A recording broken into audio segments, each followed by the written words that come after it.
여러분 드라마 좋아하십니까? 네, 드라마를 보면요, 우리나라 드라마는 K-드라마 요즘에 인기 많잖아요. 이 패턴이 있죠. 의학 드라마는 병원에서 사랑을 하죠.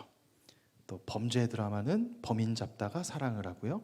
재판 드라마는 재판하다가 사랑합니다.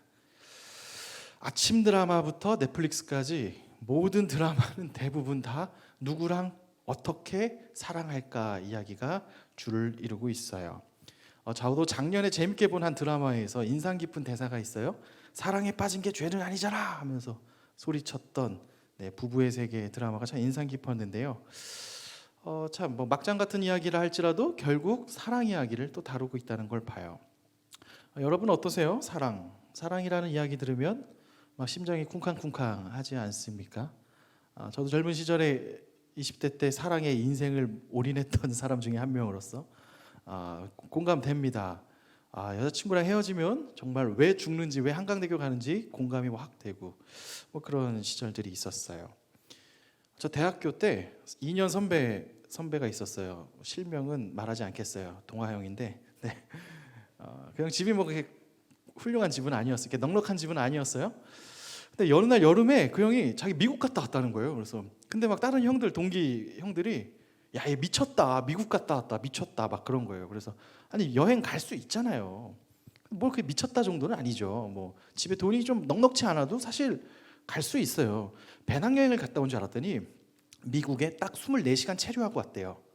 물어봐서 형 왜 갔어요? 했더니 그 형이 원래 CC였어요. 어떤 누나랑 교제를 했는데 헤어졌어요. 근데 그 헤어진 누나가 여름에 잠깐 어학연수 한다고 잠깐 방학 동안에 친척 집에 미국에 갔는데 그거 잡아보겠다고 비행기표 끊고 간 거예요. 갔다가 문전에서 다시 한번 난 너랑 사귀지 않을 거야를 확인사살 당하고 핫브레이크 2개 먹고 집에 왔대요. 와, 짠하죠? 와, 이게 인생이에요, 그죠? 지금은 소천하신 나희수 목사님이라고 결혼상담학교 저는 깊은 교제를 많이 나눈 목사님이 계신데요. 그 목사님이 자기 사모님 만난 이야기를 해줬어요. 포항에서 처음에 사모님 어떻게 만났냐 얘기해줬는데 자기가 원래 교회 누나였대요. 근데 좀 나한테 너무 잘해줘서 또 마음에 연모함이 있었대요.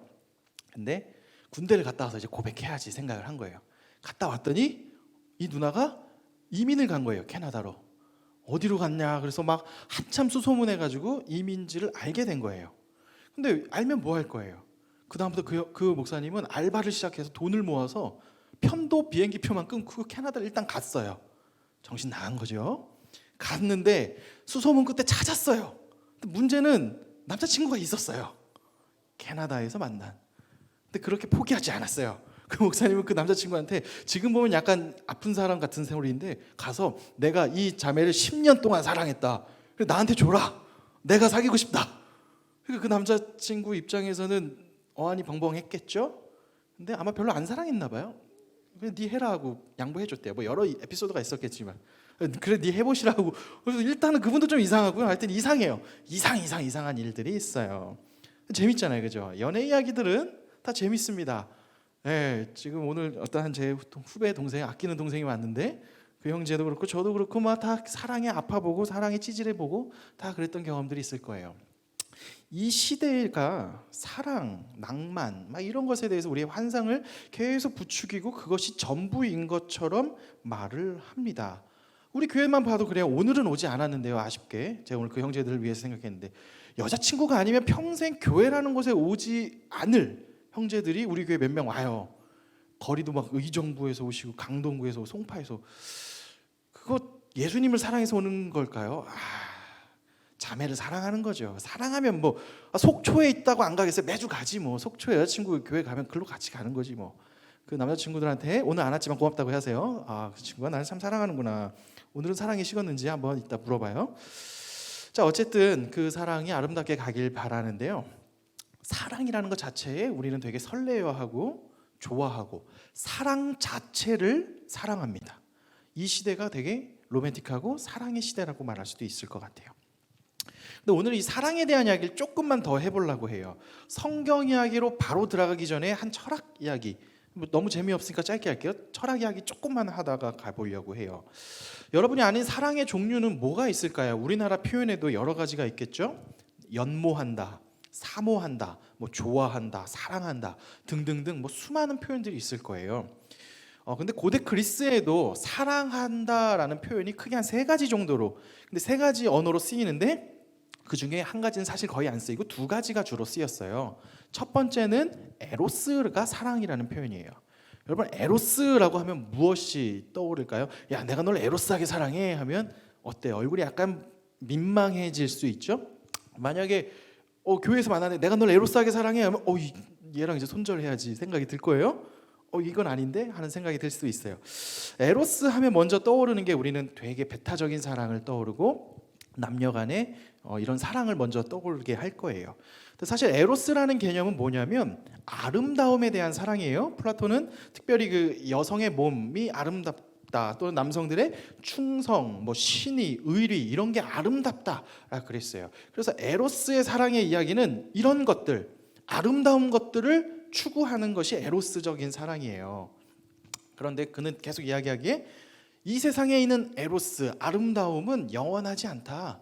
사람의 몸이 아무리 아름다워도 나이가 들고 지나면 아름다움이 사라지고, 아무리 그 신뢰와 우정이 멋있어 보여도 시간과 환경이 달라지니까 아무것도 아닌 게 되는 것을 많이 본다. 그래서 진짜는 저 너머에 있다. 그곳을 사랑한다, 이데아를 사랑한다 이야기하는데 그 너머, 저 너머를 사랑한다. 우리 이 표현으로 쉽게 얘기하면 그냥 신적 어떤 존재를 사랑하는 거, 진짜 아름다움은 거기에만 있다라는 것이 에로스 이야기예요. 이 이야기가 우리에게 낯설어 보이지만 사실 익숙해요. 왜 고대인들도 익숙해요. 사람이 막 신을 위해서 막 얼르고 달래고 사랑하고 하는 일도 많이 하잖아요. 심청이가 인당수에 몸을 던지듯이 신을 얼르고 달래고 그를 뭐 하기 위해서 막 하는 것처럼 절대적 아름다움을 추구하고 사랑하는 것을 그는 에로스라 그랬어요. 두 번째는요, 아리스토텔레스가 이야기했는데요, 그는 필리아에 대한 사랑 이야기를 해요. 필리아라는 사랑은 인간들에 대한, 인간들끼리의 사랑이에요. 그는 뭐 신적 존재 그 넘어서 이런 거 아리스토텔레스는 관심 없었어요. 사람 대 사람이 사는데 뭐가 필요하냐?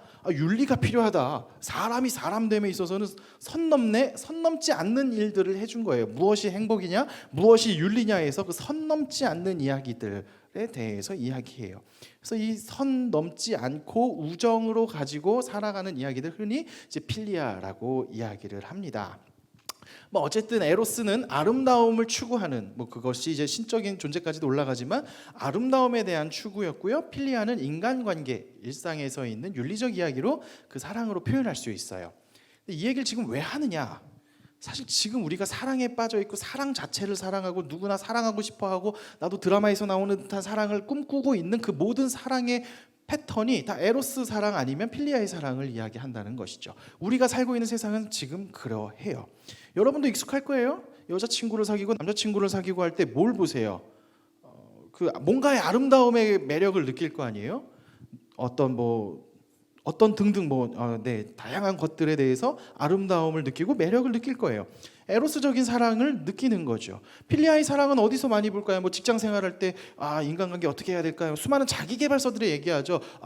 이 미친 사람은 어디나 있다. 그렇구나 하고, 뭐 내 마음 지키는 법, 아니면 저 사람 손절하는 법, 아니면 사람 안 손절하는 법 등등등 자기계발서에 많이 나오잖아요. 필리아에 대한 이야기, 에로스에 대한 이야기가 이 시대, 지금 저와 여러분이 살고 있는 시대에 팽배해 있다는 것이죠. 그러니까 우리에게도 너무나 익숙합니다.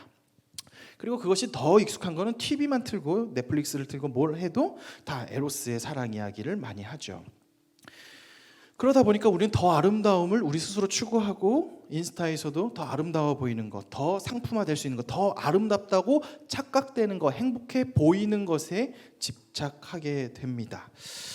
고대부터 지금까지 이 에로스와 필리아의 사랑으로 세상은 돌아왔고 그것이 전부라고 이야기해 왔어요.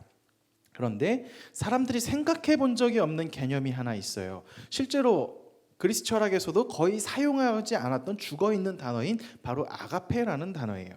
이것을 사도 바울이 갖고 와서 그 개념을 하나님의 사랑에 대입을 시킵니다. 아마 여러분은 익숙할 거예요. 자, 에로스가 신이 인간을 사랑하는, 아름다움에 대한 신이 인간이 신을 사랑하는 위로 올라가는 사랑의 이야기고, 필리아가 옆에 있는 이웃에 대한 그 사람과 사람 관계에 대한 사랑의 이야기였다면, 한 가지 아가페는 바로 신이 인간에 대한 사랑의 개념입니다. 여러분은 교회를 오래 다녀가지고 이 이야기가 낯설지 않을 텐데요. 사실 신이 인간을 사랑한다는 건 말도 안 되는 소리예요. 왜? 오늘 아침에도 큐티 모임 하면서 어떤 형제가 이야기했는데 왜 이 세상은 정의롭지 못하고 힘 있는 자가 다 가지고 부익부 빈익빈이 더 커지고 하는가? 근데 원래 세상은 그래요. 원래 세상은 힘의 논리로 구성되어 가고 있죠. 원래 그렇게 되듯이 센 존재가 더 가져가요. 근데 여러분 사랑해보면 알죠? 사랑하면 약자가 돼요. 남자친구분이 의정부에서 여기로 오는 건 남자친구가 여러분을 좀 더 사랑하는 것 같아요. 그 사랑 표현 많이 해주세요. 내가 저 사람을 더 사랑하면 또 내가 약자가 돼요. 사실 여러분 사랑을 해보면 알겠지만 사랑하는 사람이 상대보다 약해져요. 부모님이 자녀를 사랑하면 자녀가 나한테 막 못된 소리를 해도 참아줘요. 사랑하면 좀 더 참아주고 좀 더 희생하게 돼요. 사랑은 약자가 되는 존재예요. 그런데 신, 절대 힘, 가장 강력한 존재라는 그 신이 인간을 사랑한다? 이건 논리가 성립되지 않아요. 가장 강한 것은 세기 때문에 신인데 그 센 신이 스스로 약자가 된다니 무슨 말도 안 되는 소리예요? 그 말도 안 되는 소리가 바로 성경에 나와요. 세상 모든 곳에서 팔레스타인 지역을 제외한 모든 지역에서 말하던 신, 고대 이집트에서 말하는 신, 그리스에서 말하는 신 등등의 모든 신들은 신들이 지들끼리 놀다가 사람을 죽이거나 노예로 삼거나 뭐 마음에 안 들면 뭐 피해를 끼치는데 유일하게 성경에 증언된 신은 독특해요. 사람을 지을 때 자기 형상대로 만들고 좋았다라고 표현을 해요. 그리고 자신의 그 신이 인간을 자신들의 욕망의 도구로 사용하는 게 아니라 그 인간이 자유의지를 가지고 살 수 있게끔 해주고 그 보시기에 좋았다 하면서 계속 기다려줘요. 우리 그 하나님, 성경에서 우리가 고백하는 그 하나님은 그렇게 인간을 만드셨고 더 나아가 아브라함이라는 인간에게 먼저 찾아오셨어요. 찾아오시고 이야기하시며 계약을 하세요. 근데 그 계약은 되게 불평등 조약이에요. 아브라함은 계약하지 않아요. 그냥 하나님이 쪼개진 사이를 지나가면서 내가 너의 하나님이 돼줄게 라 그래요. 아브라함은 계약하지 않았어요. 아브라함은 뭐 아무것도 없어요. 그냥 믿었다 이것뿐이지 뭐 없어요. 하나님이 계약을 해주셔요. 이런 불평등 조약을 엄청난 강자인 신, 천지를 만드셨다는 신이 왜 하냐는 말이에요. 근데 여기서 끝나지 않아요. 그 하나님이 이스라엘 민족을 만물의 찌꺼기와 같은 상태에서 이집트에 노예 생활하던 그 사람들에게 찾아오셨어요. 오시고 하는 말이 나는 너의 하나님이 될 거야. 너희를 통해서 해줄 거야. 왜? 우리가 대단해서? 아니에요. 아무런 소용가치 없는 효용가치 없는 자들에게 찾아오셨어요. 그리고 나서 그들이 뭐 계속 하나님을 찬양했냐? 아니에요. 끊임없이 배신하고 하나님 없이 살고 했는데 하나님은 끝까지 기다려주시고 이제 해결이 안 되니 자신이 친히 이 땅에 오신 것입니다. 그것이 하나님의 사랑 이야기예요.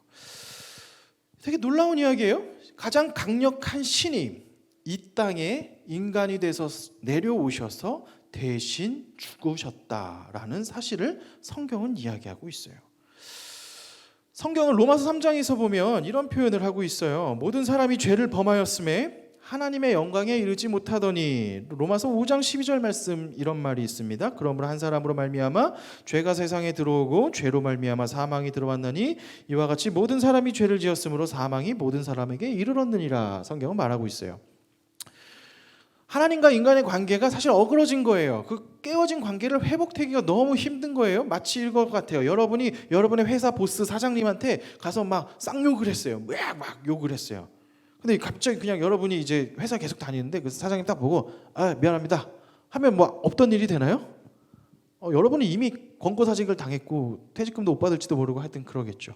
보통 그렇게 되면 윗사람이 용서를 해줘야 합니다. 용서를 해주거나 이해를 해주거나 뭔가 그 사람이 용서를 해줄 때 가능한 거예요. 인간과 신의 관계가 깨졌어요. 그것을 해결하기 위해서는 하나님께서 주도적으로 무언가를 해주셔야만 해요. 인간이 뭐 율법을 그래서 처음에 준 게 율법인데 율법 지켜라 했더니 못 지켰어요. 그리고 나서 끝난 게 아니라 그래서 하나님이 해결책을 찾으셔요. 히브리서 9장 22절엔 이런 표현이 나옵니다. 율법을 따라 거의 모든 물건이 피로써 정결하게 되나니 피 흘림이 없은즉 사함이 없느니라. 하나님께서 세상에서 율법을 주시고 정할 때 피 흘림이 없으면 정의의 하나님이시기 때문에 피 흘림 즉 죄의 값을 치르지 않으면 사함이 없음을 성경은 말하고 있어요. 근데 그 인간이 그 피값을 대신 질 수가 없는 거예요. 하나님과 깨어진 관계를 스스로 회복할 수가 도저히 없는 거예요. 그래서 신이 이 땅에 오셨어요. 그게 예수의 이야기입니다. 그게 예수 그리스도의 이야기고, 예수님이 이 땅에 오셔서 하신 일은 십자가에 달려 죽으신 일이에요. 윤리 가르쳐 주려고 온 거 아니에요. 4대 성인 해가지고 막 좋은 말 해가지고 하려고 한 것도 아니에요. 오신 궁극적인 이유는 십자가에 달려 너희의 모든 죄를 대신 지고 죽으시러 오셨다라고 성경은 기록해요. 이것이 바로 오늘 요한복음 3장 16절에 나온 말씀입니다. 요한복음 3장 16절 말씀 한번 같이 읽어볼게요. 하나님이 세상을 이처럼 사랑하사 독생자를 주셨으니 이는 그를 믿는 자마다 멸망하지 않고 영생을 얻게 하려 하심이라. 하나님께서 이 땅에 오신 이유는 그 사랑에서 오셨다, 성경은 분명히 이야기합니다. 그런데 그것이 의로운 사람들을 위해서, 야 의로운 사람 너네 몇 명만 뽑아갈래? 라고 해서 오신 것이 아니에요. 로마서 5장 8절은 이런 말을 합니다. 우리가 아직 죄인 되었을 때에 그리스도께서 우리를 위하여 죽으심으로 하나님께서 우리에 대한 자기의 사랑을 확증하셨느니라 말합니다. 우리가 여전히 죄인이었을 때, 답이 없을 때, 야 너는 안 돼, 야 너 같은 게 무슨, 이런 상태일 때 하나님이 오셔서 너 내 아들이야, 내가 너를 위해 죽었어, 그로 말미암아 너는 깨끗해졌어 라고 하나님이 선포하셨던 것이죠. 그로 인해서 하나님의 사랑이 오셔서, 하나님의 사랑이 예수께서 이 땅에 오셔서 죽으심으로 말미암아 이루게 된 결과가 로마서 5장 10절과 11절에 나오고 있습니다. 5장 10절 11절은 이렇게 말해요. 곧 우리가 원수 되었을 때에 그의 아들의 죽으심으로 말미암아 하나님과 화목하게 되었은즉 화목하게 된 자로서는 더욱 그의 살아나심으로 말미암아 구원을 받을 것이니라. 그뿐 아니라 이제 우리로 화목하게 하신 우리 주 예수 그리스도로 말미암아 하나님 안에서 또한 즐거워하느니라 라고 이야기합니다. 즉 하나님의 관계 때문에 하나님이 이 땅에 오셔서 친히 십자가에 달려 죽으심으로 말미암아 막혔던 하나님과의 관계가 회복되었다. 그리고 이것이 바로 아가페고, 이것이 하나님의 사랑, 우리가 말하는, 성경에서 말하는 사랑은 바로 이 하나님의 사랑이다 라고 말하는 것이죠. 자, 지금까지는 제가 얘기하면서 느끼는데 되게 지루하고 재미없었어요. 자, 그럼 어쩌라고, 그죠? 하나님이 사랑인데, 근데 뭐 알았어, 많이 들었어, 그래서 뭐 쏘아 어쩌라고, 난 잘 모르겠는데, 하나님 사랑 난 모르겠는데. 자, 그 하나님의 사랑 아가페 이야기를 우리는 좀 더 어떻게 가져와 볼까요? 여러분, 제가 여러분이랑 교제를 하면서 1대1 나누고 뭐 이야기를 하다 보면 신앙으로 어떻게 회심하게 됐어요? 라고 물어보면 되게 독특한데, 누군가의 기도와 누군가의 관심과 누군가의 친절과 누군가의 사랑 때문에 이 자리에 있음을 봐요. 어떤 형제는 내가 그냥 교회 그냥 엄마 따라 다니고 했는데 교회 형이 항상 등장해요. 그래서 교회 형이랑 교회 누나가 등장해요. 교회 형이 나를 야 너 저 단기 설교 같이 가자 해서 얼레벌레 갔다가 뭐지 하다가 어느새 그냥 예수님 믿어버린 경우를 이야기해요. 또 어떤 분은 교회 누나, 물론 여기서 나오는 형 누나는 여기 계셔요. 몇 명 있어요. 항상 나오는 그 형들 누나들. 그러면서 그 뒤에 얘기해. 그 형이 엄청 좋은 형은 아닌데 항상 나한테 해줘야 할 말은 잘해줬던 것 같아요 라는 이야기를 해줘요. 훈택 형제도 그렇고 저도 마찬가지겠죠. 누군가의 서로의 연결고리를 통해서 이 자리에 결국 왔다는 거예요. 그럼 질문해 볼게요. 그 사람은 왜 그럴까요? 그 사람은 왜 그럴까요? 저도 아직도 기억하는 한 사람이 있어요. 엄청난 관계를 맺은 건 아니에요. 제가 예전에 전도사를 할 때, 예수님을 잘 못 믿을 때였어요. 전도사 할 때 연애해 보려고 사랑의 교회 청년부를 잠입해서 다녔어요. 청년인 척. 그때 다리 부러져 있는데 오토바이 타고 가가지고 청년인 척 물어보면 너무 재밌더라고요. 새신자만이 들으니까 너무 재밌어요. 누나가 친절해요. 근데 가끔 궁금한 거예요. 나 근데 한 2주 가다가 3주 정도 갔다가 이거 그때 지금의 와이프를 좀 이따 만났어요. 그러니까 이제 안 가겠죠. 목적을 잃었으니까 그 교회는 필요 없으니까 이제 안 갔겠죠. 근데 그 누나가 계속 연락이 오는 거예요. 궁금하잖아요. 도대체 이 양반은, 이 누나는 왜 이렇게 계속 관심을 주고 할까? 왜 계속 이렇게 되게 그게 교회 오라고 하는 이야기가 아니라 되게 정말 사람을 아끼는 마음에서 관심을 주더라고요. 도대체 왜 그랬을까 생각을 해보니 그 누나는 이미 그리스도에게 받은 사랑이 있었고 그 사랑을 또 다른 누군가에게로부터 받은 거예요. 자, 여러분 지금 한번 생각해봐요. 여기 앉아 계시죠? 예수님을 믿건 안 믿건 그건 중요하지 않아요. 오늘은 그 얘기를 할 건 아니에요. 여기 앉아 계시는 여러분들은 많은 요소로 이 자리에 지금 현존하고 계셔요. 왜 오게 됐어요? 어떤 요인들을 통해 왔어요? 누군가의 권유, 누군가의 헌신, 누군가의 전화, 누군가의 섬김, 누군가의 별거 아닌데 하여튼 그런 것들. 그럼 생각해봐요. 그럼 여러분에게 그 사람은 여러분에게 왜 그런 일을 할까요? 여러분을 에로스적으로 너무나 사랑해서 그런 얘기를 할까요? 뭐 그럴 수도 있겠지만 보통 그런 건 아니에요. 왜 이 자리에 있을까요? 여러분에게 왜 그런 선행을 베풀까요? 여러분이 그 사랑을 느꼈다고 말하는 정말 하나님의 사랑은 이런 거겠구나 하는 사람을 생각해 볼 때 그 사람은 왜 여러분한테 그런 일을 행했을까요? 그 이유가 성경에 나와요. 요한복음서 13장 34절의 말씀 이렇게 나와요. 새 계명을 너희에게 주노니 서로 사랑하라. 내가 너희를 사랑한 것 같이 너희도 서로 사랑해라. 그 행위를 한 그 사람은 이미 자신이 그리스도, 아까 말한 어쩌면 너무나 무미건조하고 너무나 어렸을 때부터 귀에 딱지가 얹을 정도로 들은 하나님의 그 사랑이 남의 이야기가 아니라 내 이야기가 어느새 돼버렸어요. 그러고 나니까 예수 그리스도를 내 인생의 주인으로 섬기기로 결단하고 나니 예수님이 우리에게 주신 유일한 한 가지 계명이 있죠. 서로 사랑해라가 마음에 남게 되죠. 그것을 표현을 하는 거예요. 그 아가페, 내가 받은 그 사랑에 표현하는 거예요. 내가 또 다른 어떤 누나, 형, 언니, 오빠에게 받은 그 그리스도의 사랑을 내가 받은 것을 또 나도 흘려보내게 되는 거죠. 이것이 바로 성경이 말하는 사랑이고 아가페의 사랑이에요. 구체적으로 요한일서 3장 16절은 이 사랑을 좀 더 이렇게 표현해요. 그가 우리를 위하여 목숨을 버리셨으니 우리가 이로써 사랑을 알고 우리도 형제들을 위하여 목숨을 버리는 것이 마땅하니라. 물론 막 목숨을 다 갖다 버리라 이런 얘기는 아니에요. 뒤에 보면 구체적이고 중심이 있고 실천할 수 있는 실제적인 도움을 주고 사랑하라라는 거예요. 제가 우리 교회 형제자매들 가장님들 이야기 들으면 깜짝 놀라요. 여기 어떤 한 자매가 계신데 어떤 한 자매가 그 가장님을 하는데 그 다른 자매를 섬긴다고 자기가 집에서 김치찌개 끓여가지고 가서 밥 먹였어요. 그냥 밥 한 끼 먹이는 거지 하고 사줬대요. 했대요. 근데 여러분 이 도시 사회를 살면서 김치찌개를 끓여가지고 그 멀리 지하철을 타고 가가지고 주는 짓을 누가 해요? 안 해요. 기프티콘 주는 것도 망설여지는데 김치찌개 재료를 사서 찌개를 하고 그분이 아마 먹은 것은 그 김치찌개가 아니겠죠. 아마 그분의 사랑이겠죠. 그럼 그 사람이 뭐 정신 나가서 그 짓을 한 거예요? 아니에요. 누가 시켰어요? 월급 주나요? 뭐 인센티브 주나요? 달란트 받나요? 아니에요. 왜 했을까? 받은 사랑이 있으니까 하는 거겠죠.